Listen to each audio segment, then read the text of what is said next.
जनाब, अब एक ऐसे टॉपिक पर बात करते हैं जिसके ऊपर बहुत ज़्यादा बहस हो रही है, बहुत ज़्यादा एक्साइटमेंट भी कुछ लोगों की तरफ से ज़ाहिर की जा रही। मैं बात कर रही हूँ बसंत के हवाले से।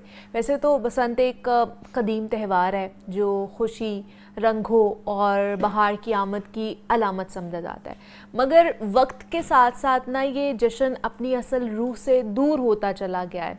आसमान पर उड़ती पतंगों के साथ कभी मुस्कुराहटें बिखरती थी, मगर अब इन धागों में जानों की कीमत उलझ जाती है। सवाल ये नहीं है कि बसंत मनाई जाए या नहीं मनाई जाए, बल्कि ये है कि ये क्यों मनाई जाए। अगर एक त्यौहार हमारी खुशी के बजाय हमें दुख दे रहा है, हमें नुकसान पहुंचा रहा है, खौफ की अलामत बन जाए, तो क्या इस पर इसरार बाकी रह जाता है? त्यौहार इंसान की ज़िंदगी में खुशियों का रंग भरने के लिए होते हैं, ना कि हमारी ज़िंदगियों में गम के साए बढ़ाने के लिए हों। ज़रूरत अब इस अम्र की हो चुकी है कि हम रिवायत और हकीकत में फ़र्क पहचान लें। लिहाजा इस पर बात करने का मकसद ये है क्योंकि ज़राए के मुताबिक लाहौर में इंतज़ामिया की जानिब से 2 रोज़ा महदूद और महफूज बसंत मनाने का प्लान फ़ाइनल कर लिया गया है। अब इसकी वजह क्या है? क्या पंजाब हुकूमत हालिया दिनों में जो पतंगबाजी से होने वाली हादसात हैं उनसे बेखबर है? आज के प्रोग्राम में हम इसी पर बात करेंगे कि क्यों इतना इसरार किया जा रहा है कि जनाब बसंत होगी ही होगी। इस पर बात करने के लिए सुहेल कैसर साहब हमारे साथ स्टूडियोज़ में मौजूद हैं, नुमाइंदा लाहौर न्यूज़, उनसे बात करते हैं। सुहेल साहब, आपको खुशामदीद कहते हैं जागो लाहौर में। कैसे हैं आप? अल्लाह का शुक्र, आप सुनाइए। मैं भी बिल्कुल ठीक ठाक। सुहेल साहब, आप किस कैटेगरी में आते हैं? जो इसरार कर रहे हैं बसंत होनी चाहिए वो, या वो उनमें जो कह रहे हैं कि नहीं होनी चाहिए? देखिए, बसंत होनी तो चाहिए, लेकिन जो हालात हमारे यहाँ पर पैदा हो चुके हैं या हमने कर लिए हैं उसके पेश नज़र नहीं होनी चाहिए। सही है। तो फिर इतना इसरार क्यों किया जा रहा है कि ये जो खूनी खेल है, मतलब अभी इन्होंने वो सारी चीज़ें हम पहुंचाई, मतलब उसके ऊपर डिस्कशन हो रही थी, उसके बाद 2-3 हादसात हो गए हैं कि जिसके थ्रू लोगों की जान गई है, उसके बाद भी इसरार किया जा रहा है कि जनाब ये बसंत होनी चाहिए। अच्छा, इसमें देखें, जब हम बसंत की बात करते हैं तो कोई शक नहीं कि जब हम लड़कपन में या जवानी में होते थे तो ये बड़ा ही शानदार ये पतंगबाजी का फेस्टिवल हुआ करता बहुत था। अच्छा हुआ करता तब था। सरकारी सरपरस्ती में तो नहीं होती थी, लेकिन पतंगबाजी बहुत आम थी। उसके बाद फिर सरकार ने इसको गोद ले लिया और ये एक पैटर्न के तहत होने लगी और बहुत लोग एंजॉय करते थे।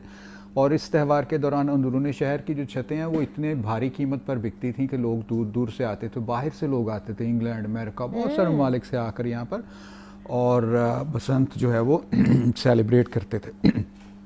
लेकिन फिर ये हमारे उसी रवैये की नज़र हो गई कि जो हम ज़िंदगी के हर पहलू में रवा रखते हैं कि मतलब हमने गैर कानूनी काम करना ही करना है।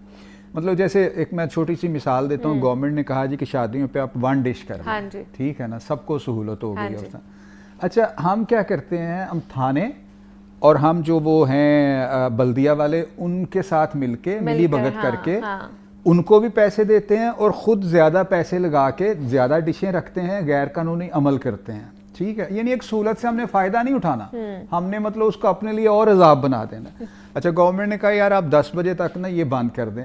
अच्छा, अब क्या करते हैं हम, सिर्फ अपनी वो दिखाने के लिए ना हम बड़े बाअसर हैं, हम उसको 10 बजे से आगे ले जाते हैं और फिर मिली भगत का सहारा लेते हैं। यही मामला इसमें आया कि हम एक फेस्टिवल मना रहे हैं। अरे भैया, इसके बारे में तो ये कहा जाता है कि वो अल-बैरूनी जब 1000 साल 12 साल पहले यहाँ पर आए थे, और किताबुल हिंद उनकी बहुत ही मशहूर तरीन किताब, बड़ी शानदार किताब, उसमें भी उन्होंने यहाँ के जो त्यौहारों का जिक्र किया बरसगीर के, उसमें बसंत का जिक्र मिलता है, ठीक है। और इसके बारे में मुख्तलिफ रवायात हैं। मतलब इसका जो हिंदू हैं वो इसका ताल्लुक सरस्वती, जो उनकी वो है एक देवी, उससे जोड़ते हैं। सरस्वती है मौसीकी, फ़न और आर्ट की देवी है, ये उससे जोड़ते हैं, ठीक है।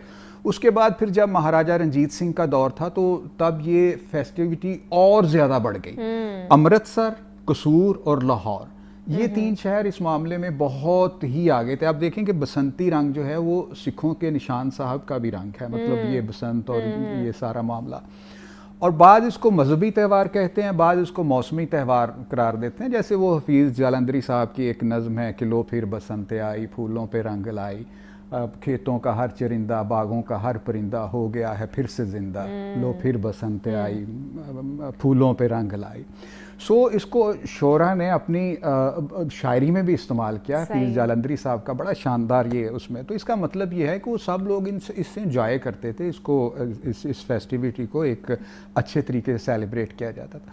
अच्छा, 2007 तक तो मामला किसी ना किसी तरह खींचातानी करके चलते रहे, कभी कोई हादसा हो गया, गवर्नमेंट ने कार्रवाई कर ली, लेकिन 2007 से थोड़ा पहले तक हादसा इतने बढ़ गए कि केमिकल लगी डोर और शीशे के मांझे के साथ बनी हुई जो डोर जो ऐसे गले पे लगती और काट के रख देती, यानी जो अच्छा, फिर उसके साथ इन्होंने क्या किया, बहुत सारे लोगों ने ये जो बाइक की क्लच की तार होती है ना, बाइक मोटर बाइक की क्लच की तार, अच्छा ये इतनी मोटी होती है और इसमें ना 10-15 तारों का समझ लें कि वो 10-15 तारें इकट्ठी होती है, उसको खोल के जो बारीक बारीक तारें निकलती हैं ना, उनको फिर डोर के साथ बांध के जाना। अब मुझे बताइए कि चलो यार, गवर्नमेंट अगर किसी जगह पर नहीं पहुंच सकती तो अल्लाह ताला ने हमें भी तो अक्ल दी है ना, अशरफुल मखलूकात का हमें लक़ब दिया है, तो इसका मतलब यह है कि यार मैंने किसी और को इतनी अक्ल नहीं दी जितनी तुम्हें अक्ल दी है, तो तुम्हें इसको इस्तेमाल कर। यानी वो क्लच की तारें जो हैं वो डोर के साथ बांध के, यानी जब वो शीशा लगी डोर और केमिकल लगी डोर से भी वो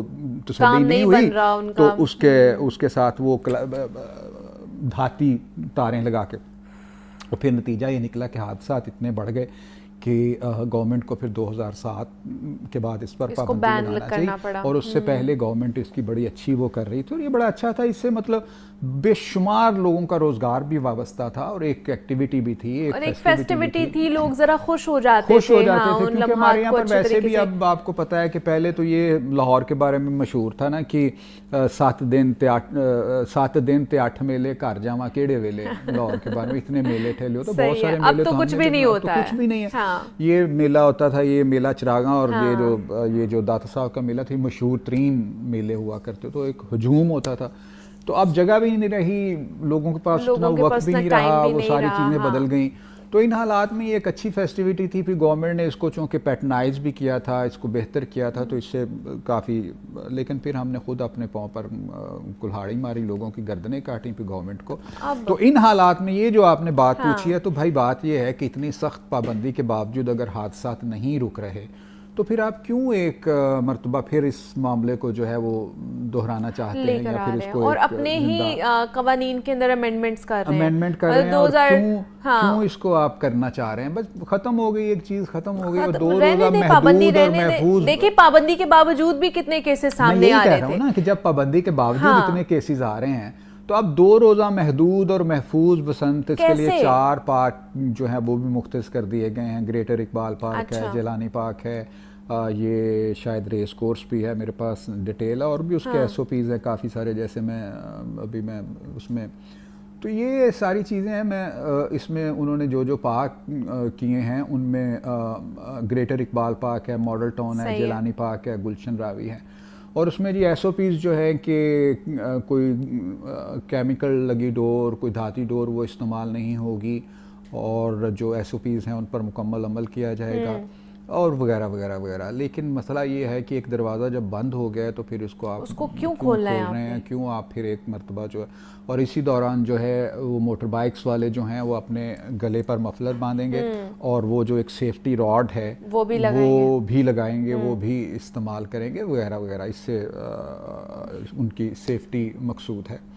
सो ये मामला है जी। और इतना तरद्दुद उठाना ही क्यों है, ये समझ नहीं आ रही है। बस बात यह है मुरीबा कि देखें, वो कहते हैं ना, जिस तन लागे वो तन जाने, एक वजह ते तू जाने। बिल्कुल ऐसे ही है। जिनके घर का कोई चिराग बुझ जाता है, चला गया, इस वजह से उनको चलता है वो देखेंगे कि जी ये बसंत अब मनाई जा रही है, और पब्लिकली इसको अनाउंस किया जा रहा है, और हुकूमत इसको कह रही है कि हमने मना, तो उनके दिल पे क्या दुख है, और उनके जख्म हरे नहीं होंगे कि यार जिस वजह से हमारे बच्चे की जान चली गई, या वो जख्मी हो गया, या एक्सीडेंट का, हादसे का शिकार हो गया, अब ये फिर से उसको मतलब कर रहे हैं।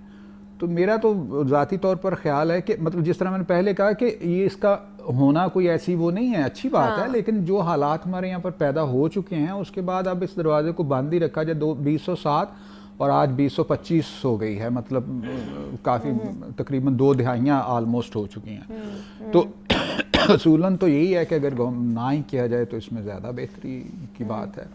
तो बाकी गवर्नमेंट के अपने मामला तो होते हैं जी, पता नहीं उन्होंने क्या इस बारे में सोचा है। इसकी चीफ पैटर्न जो है लहर के, मियां नवाज शरीफ साहब, उन्होंने इसकी वो मंजूरी भी ज़राए कहते हैं कि बाज़ाब्ता तौर पर दे दी है कि जनाब आप चलें। फरवरी में कहा जा रहा है जी, फरवरी के पहले हफ्ते में जी। फरवरी हमेशा जब मौसम बहार आता है, मैंने आपको बताया ना इसके बारे में 4-5 रवायात मिलती हैं। एक तो मैंने वो बताया कि इसको सरस्वती से मंसूब करते हैं, दो फिर जो सिख हजरात हैं वो भी इसको बड़े वो अपने रंग से इसको लेते हैं, और इसके बारे में एक और भी है बट वो इस फोरम पर वो बताना मुनासिब शायद ना होगा।